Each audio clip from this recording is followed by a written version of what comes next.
People across the East Midlands will get the chance to elect a regional mayor for the first time, so powers held centrally in Westminster can be given to leaders on the local level.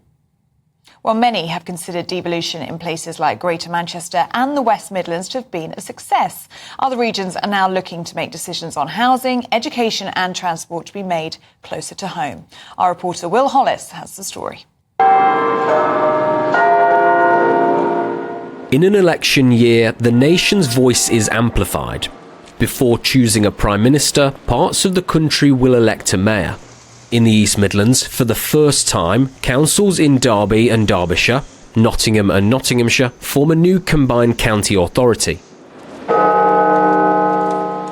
With the mayor comes new powers to shape the future locally for 2.2 million people. Devolution means greater choices on transport, on skills and education, for the environment and housing. But not everybody here is keen on the idea of a new layer of politician. In a public consultation held by councils in 2022, fewer than half of people said they were in favour of electing a mayor. Have you heard of that? No. I don't know anything about it. Sounds right, so yeah, definitely for that. I think there's always room for someone with perhaps different ideas. Devolution transfers powers held centrally in Westminster back to local government. Wales, Scotland and Northern Ireland have enjoyed devolution since the late 90s. In 2000, the Greater London Authority was created. Since 2015, the West Midlands, Greater Manchester and Liverpool City region, plus 7 other areas, have created combined authorities, most with a mayor leading. This year, that extends to York and North Yorkshire, the East Midlands, plus expanded powers for the North East. The government is pushing devolution as a central pillar in its levelling up promise. Acres Engineering is based in Melbourne, Derbyshire.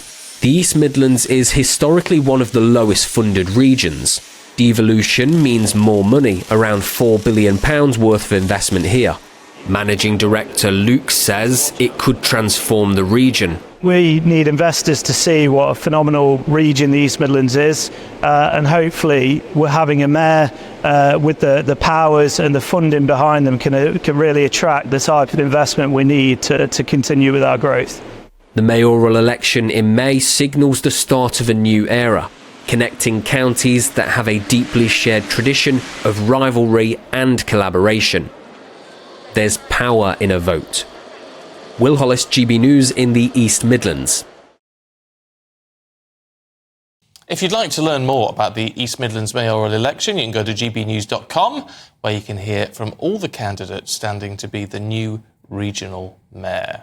I don't know what I think about this regional devolution. I'm not convinced, and I don't quite know why. I don't know. They say, don't they, that the closer you are to an issue, the better you are at dealing with it. So you think devolution would be a good thing in that sense. But are we happy with our local councils? I don't know who my local councillors are, and do they have enough of a say if you want to complain about something? It's like if you're planning applications, you'd never feel like your voice is heard properly. And all. So I don't know. I'm just not sure. Well, and some local councils haven't been so good at handling budgets, have they? No. So I don't know if it's a good thing or not. But then there's been success stories, haven't they? Such as Manchester. That's often deemed as a massive success. Well, it is, yeah. Andy Burnham's certainly impressive on that front. Andy Street, he's West Midlands, isn't he? He's certainly a strong voice. You need someone who's going to be very strong. You need a character, don't you? Yeah. You definitely Maybe that's the key to it.